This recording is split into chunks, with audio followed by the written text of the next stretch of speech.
안녕하세요. 제가 이번 주부터 새로운 시리즈를 제 채널에 추가하게 됐습니다. 그 시리즈의 이름은 이 제목 잘 나와 있죠? 짧은 문장으로 영어 뽀개기 단문 시사 독해입니다. 쉽게 말씀드려서 짧은 영어 문장, 특히 주로 시사적인 내용을 담은 뉴스에서 언급된 그런 짧은 문장을 가지고 제가 여러 가지 영어들을 설명드릴 거예요. 뭐 영어 단어도 있고 문법도 있고 또 발음도 있고 또 여러 가지 표현도 있고 이렇게 여러 가지 흥미로운 내용들을 짧은 문장을 통해서 설명드릴 시간을 갖도록 하겠습니다. 이 단문이 좋은 이유가 있죠. 긴 장문으로 하게 되면은 좀 지루합니다. 아무래도 시간도 오래 걸려. 그렇지만 단문은 짧게 핵심 있게 또 머리에 잘 들어오기 때문에 아주 흥미롭고 유익한 시간이 될 거라고 생각하네요. 자, 오늘 첫 시간에 제가 다룰 내용은 뭐냐면 그 5개의 어떤 짧은 문장을 다루겠습니다. 첫 번째는 맥도날드 진출, 또 밴쿠버 아동 성폭 행범, 그 다음에 캐나다 구스 인기 폭발, 안락사 규정이 장애인에게 위협이 된다는 내용, 그리고 농구 선수를 둘러싼 러시아와 미국의 갈등. 어떤 내용들인가? 또 시사적인 내용과도 연관되어 있으니까요. 되게 흥미롭고 유익한 내용이 될 겁니다. 자, 그럼 먼저 첫 번째 문장을 보도록 하겠습니다. 자, 요 문장이네요. 전체 한번 들어보실까요? Big Mac is coming back. McDonald's to reopen in Ukraine. 예, 들으셨죠? 자, Big Mac is coming back. McDonald's to reopen in Ukraine. 자, 요 내용인데 어떤 내용인지 머리에 들어오세요? 다시 한번 들어보세요. Big Mac is coming back. McDonald's to reopen in Ukraine. 예, 그리고 그 밑에 보시면 또 짧은 문장이 하나 더 있습니다. 자, Ukraine economy has been severely damaged by war, but the family restaurant...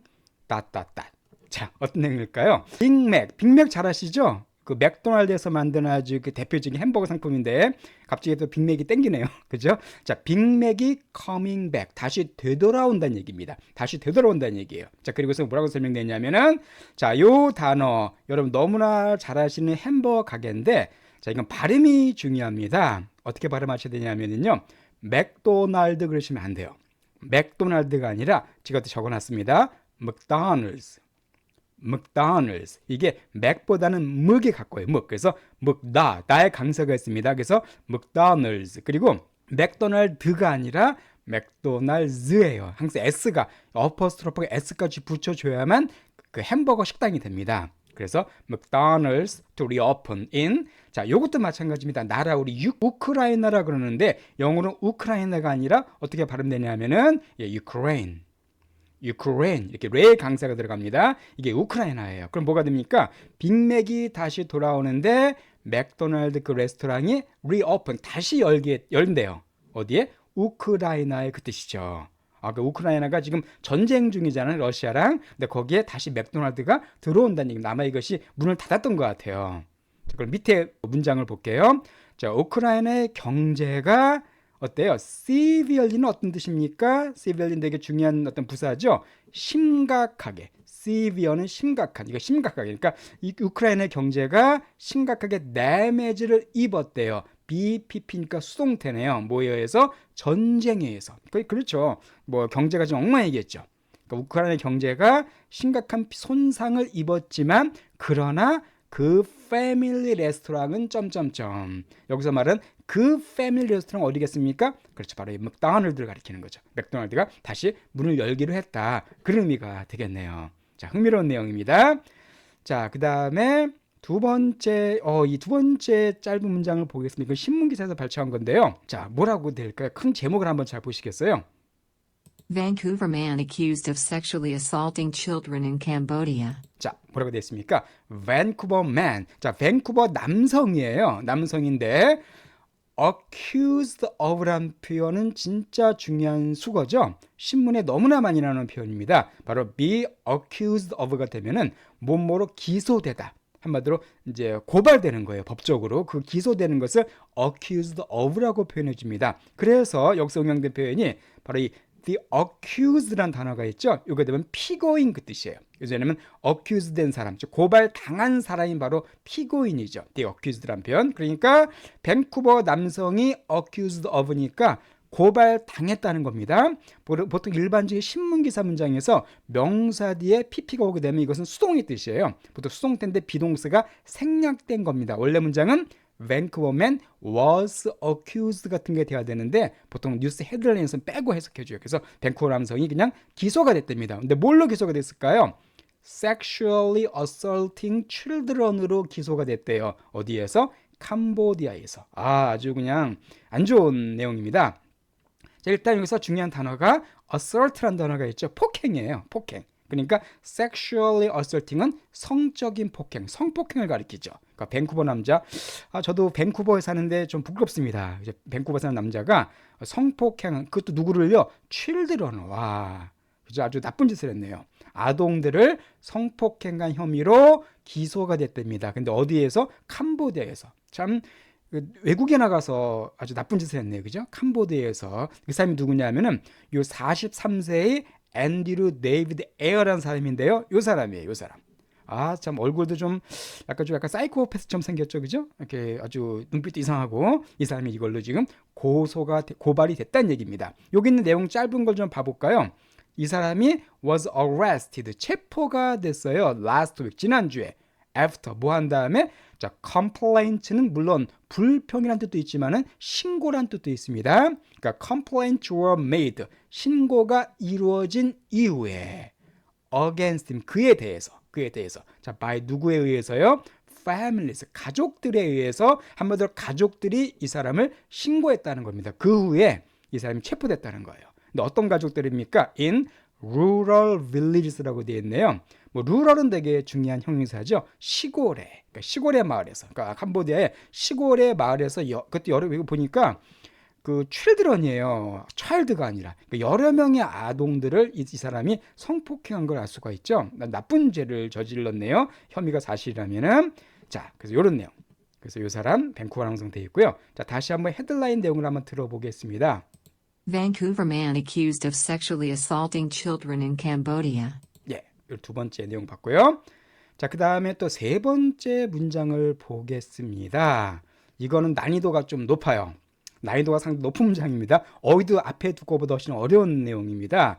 일단 위에 있는 큰 두 글자의 내용을 두 줄로 된 그 헤드라인 내용을 먼저 들어보실까요? Experts see Canada's euthanasia laws as a threat to the disabled. expert는 전문가들이죠. 전문가들이 본대요.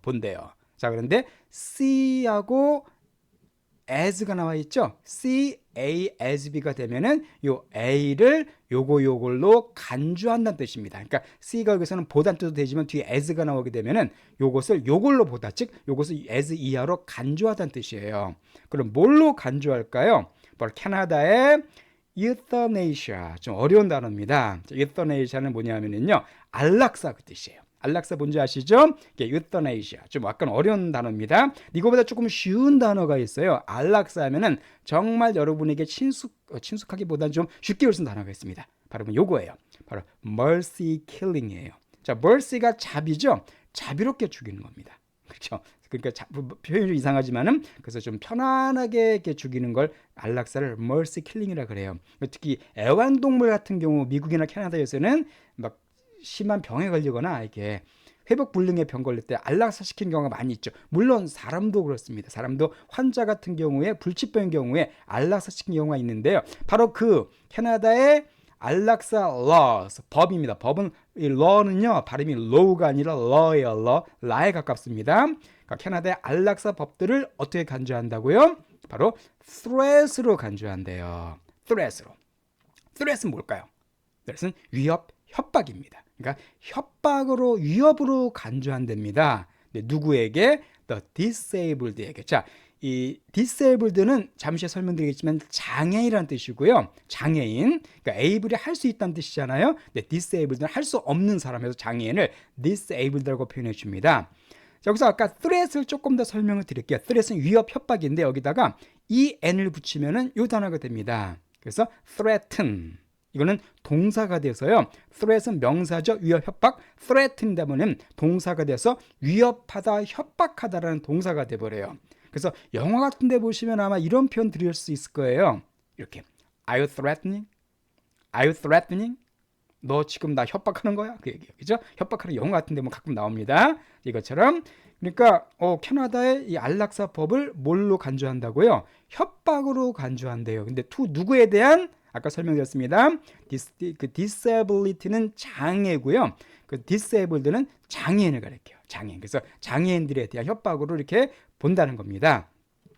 자, 근데 밑에 또 조그만 부제가 있습니다. 자, people with serious disabilities are allowed to choose to be killed in absence of any other medical issues. 자, 사람들인데 아까 저 disability는 아까 disabled랑 비슷한 개념이죠. 장애 그 뜻이에요. 그래서 사람들인데 with니까 이걸 갖고 있는 사람들입니다. 자, serious 심각한 장애들을 갖고 있는 사람들이 are allowed to 뭐뭐가 허용되어진다는 거죠. 그러니까 장애인들이 허용되어지는데 뭐 하는 것이? choose 하는 것이, 고르는 것이. 근데 뭘 고를까요? to be killed. 살해, 그러니까 죽임을 당하도록, 한마디로 스스로 목숨을 끊는 것이 허용되어진다는 겁니다. 아까 말씀드린 안락사가 허용된다는 거예요. 근데 저도 이제 몰랐는데, 그러니까 뭐 중병도 아닌 장애가 있는 사람도 안락사가 허용이 된답니다. 자, 그래서 참고로 이 disabled를 갖다가 다르게 이렇게 표현해 주는 게 바로 handicaped라는 표현도 장애인이에요. 우리 핸디캡 갖고 있다 그런 말 쓰잖아요. 그래서 handicapped person도 장애인이란 뜻입니다. 그러니까 장애인들이 안락사는 게 허용되어지는데 옆에 이게 중요해요. 바로 in absence라는 표현이 뭐냐면은요. 우리 absent라는 단어가 결석한 거잖아요. 그래서 absence는 부재입니다. 부재 없는 거예요. 네, in absence는 뭐뭐가 없는, 뭐뭐가 부재한, 즉 이게 없는 사람들이에요. 뭐가 없는? of any other medical issues. 자, medical issue니까 의학적인 이슈, 즉 건강상의 문제입니다. 그러니까 다른 건강상의 문제가 없는 부재한 그런 장애인들도 안락사 할 수 있도록 지금 허용되어진다는 거예요.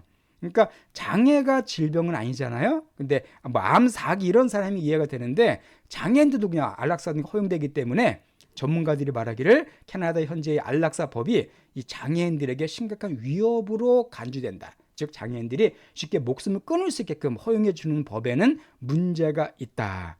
그런 의미가 되겠습니다. 좀 복잡한 문장입니다. 단어도 어렵죠, 그죠? 이런 것들은 다시 한번 여러분이 보시면은 근데 꼭 필요한 표현들이고 독해에도 유용한 표현들입니다. 자, 헤드라인만 다시 한번 들어보세요.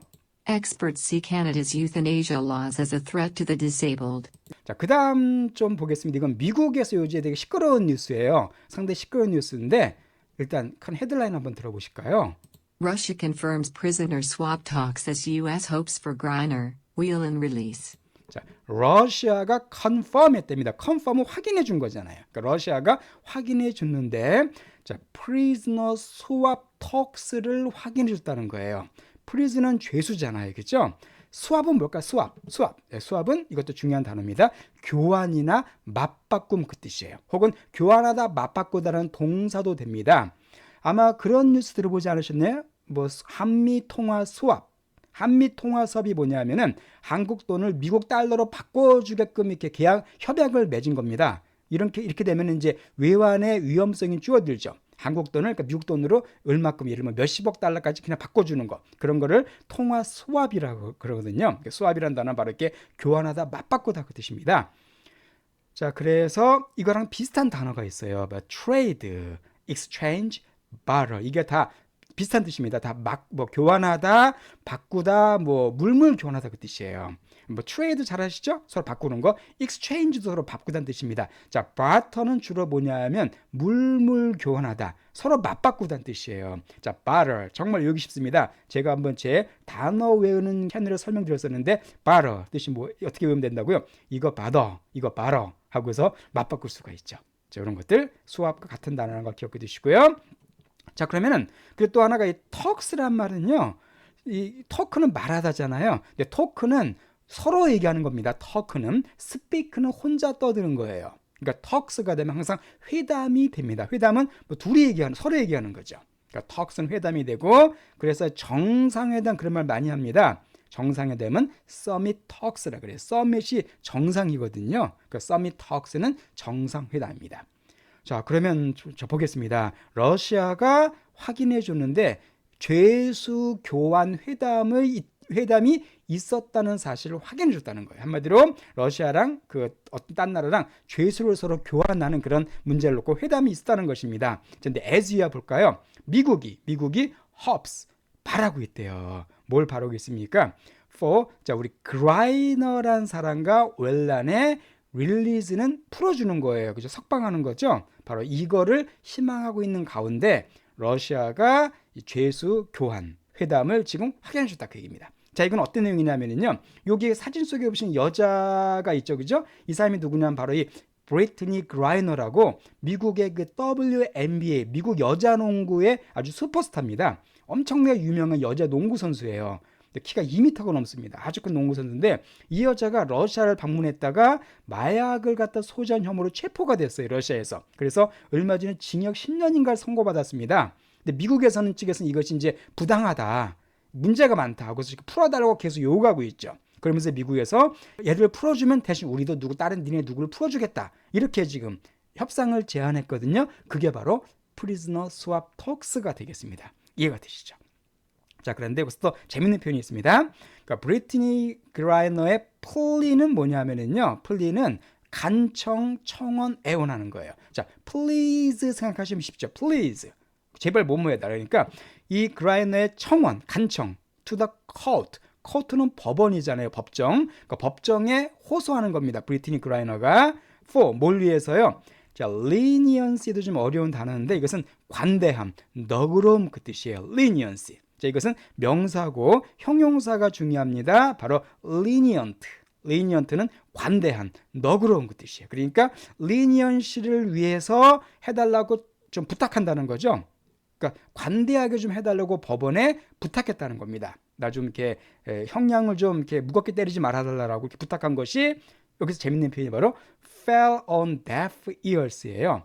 자, deaf가 뭐죠? deaf가 귀를 듣지 못하는 그 청각 장애를 가리키잖아요. 옛날엔 귀머거리라 그랬는데 그럼 deaf ears는 귀먹은 귀, 전혀 듣지 못하는 귀에 떨어졌대요. 쉽게 말해서 브리트니 그라이너의 그 플리가 그 청원이 그 부탁이 바로 귀먹은 귀에 떨어졌다. 즉 무슨 말이겠습니까? 아무리 떠들어봤자 꿈쩍도 하지 않는다는 거죠. 그래서 이 fall on deaf ears 하면은요 재밌는 표현입니다. 소귀의 경일기다 그 뜻이에요. 그렇죠? 그죠? 전혀 듣지 못한 귀에다가 이렇게 아무리 얘기해도 못 듣는 거니까 그 소귀의 경일기다. 아무리 얘가 호소해봤자 전혀 씨알도 먹히지 않는다 그 뜻입니다. 아주 어려운 단어가 또 많이 나왔어요. 그렇죠? 짧은 문장이지만 되게 많은 내용이 들어있습니다. 꼭 공부해 주시고요.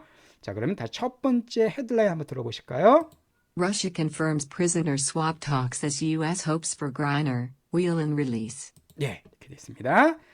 자, 그 다음에 이제 또 이제 마지막 기사를 하나 보도록 할게요. 자, 마지막 기사입니다. 자, 이거는 뭐냐면 여러분도 잘 아시는 그 캐나다 구스라는 방한 쿼커 있죠? 방한복 아주 명품, 되게 한국에서 인기가 많던데 바로 캐나다 구스 그 옷에 대한 내용입니다. 자, 한번 제목 보셨나요? 한번 들어보세요. Canada Goose defies inflation as unleashed luxury demand lifts its revenue. 자, 뭐라고 되어 있습니까? 캐나다 구스가 그 옷 회사예요. defy는 이것도 은근히 많이 나오는 단어입니다. defy는 도전하다는 뜻이에요. 도전하다. 그래서 challenge랑 비슷해요. 그러니까 캐나다 구스가 도전한대요. 어디에 도전한다고요? 인플레이션에 도전한답니다. 현재 전 세계적으로 지금 인플레이션 때문에 난리잖아요. 거기에 맞선다는 뜻이에요. 거기에 굴하지 않는다는 겁니다. 그러니까 캐나다 구스는 인플레이션에 별로 타격을 입지 않는다는 거예요. 왜 그럴까요? as 자, unleash라는 동사가 또 상당히 많이 나오는 단어입니다. 저도 정말 되게 많이 들은 단어예요. 이것은 뭐냐면 못못을 촉발하다 혹은 풀어주다는 뜻이에요. 풀어놓다. 그게 바로 unleash입니다. leash란 게 그 개 목뒤 같은 거 묶어놓다는 뜻이거든요. 그러니까 on이 붙었으니까 쫙 풀어주는 거죠. 자, 그러면 as를 보겠습니다. unleash the luxury demand까지가 뒤에 문장의 주어라고 볼 수가 있어요. lift가 동사입니다. 그러니까 풀어진, 쫙 이렇게 이제는 쫙 촉발된, 쫙 풀려진 럭셔리에 대한 demand는 수요죠. 수요가 lift, 끌어올린대요.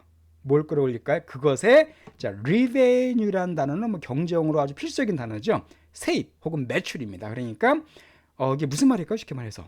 그러니까 캐나다 구스가 인플레이션으로 인한 타격에 저항한다. 타격을 받지 않는데 그 이유는 바로 뭐냐면 as야라는 거죠. 이거 함에 따라 즉 풀려난, 그러니까 촉발된, 즉 이젠 놓아진 럭셔리 수요가 즉 무슨 내용이냐면은요. 그 코비드 때문에 그동안 사람들이 소비를 못했잖아요. 근데 코비드가 어느 정도 진정되면서 이제 그동안 럭셔리 제품에 대한 수요가 좀 꽁꽁 묶여 있다가 확 풀려났다는 겁니다. 이제 좀 살만하니까. 그래서 이 풀려난 쫙 펼쳐진 럭셔리 제품에 대한 수요가 끌어올린대요. 그거의 세입을. 캐나다 구즈가 제품이 잘 팔린다는 겁니다. 사실 캐나다 구즈도 럭셔리 제품이잖아요. 명품이잖아요. 그죠? 그러니까 코비드가 끝나면서 이런 명품에 대한 수요가 크게 치솟는 것 때문에 캐나다 구즈도 역시 좋은 매출을 보이고 있고 인플레이션에 지금 도전하고 있다. 그런 의미가 되겠습니다. 자, 밑에 또 부제를 보실까요? 바로 affluent customers are traveling and shopping. 여기서 affluent라는 단어를 또 기억해 두세요. 이게 뭐냐면 부유한 그 뜻입니다. rich예요, rich. 그러니까 affluent customers는 부유한 고객들이 traveling, 여행을 하고 또한 쇼핑하고 있대요. 그러니까 부자들은 뭐 캐나다 구스 같은 거 얼마든지 살 수가 있겠죠. 그러니까 부자들이 있기 때문에 럭셔리 제품들의 수요가 높기 때문에 캐나다 구스가 아주 잘 인플레이션에도 불구하고 잘 되고 있다 그 뜻입니다. 자, 또 어플렌트에서 이걸 이용해서 좀 중요한 단어 하나 설명드리겠습니다. 바로 fluent죠. fluent는 많이 아실 거예요. 유창하다 할 때 영어가 되게 fluent해. 이 fluent에다가 af만 붙이면 affluent예요. 그러니까 부유한 사람이 영어도 유창하게 잘하겠죠. 어플런트한 사람이 뭐 어학연수도 가고 막 그러니까 영어로 플루언트가 되게 두 개 같이 외우시면은 어플런트는 부유한, 플루언트 유창한 이렇게 외울 수가 있겠습니다. 이런 것도 제가 다 제 유튜브 제 채널에서 어휘 쉽게 외우는 표현, 영어 단어 쉽게 외우기 그 프로그램이 있습니다. 거기에도 나와 있는 그런 내용들이죠. 예, 오늘 여기까지 우리가 봤습니다. 짧은 문장 통해서 많은 거 설명드렸어요. 그러니까 여러분이 시간 날 때마다 한 번씩 다시 한번 보시면서 다시 제가 설명드린 단어라든가 이런 표현들 또 발음 같은 것도 한번 공부해 주시기 바랍니다. 그리고 또 다음 주에도 또 재밌는 뉴스나 시사 내용 가지고 짧은 문장으로 찾아뵐게요.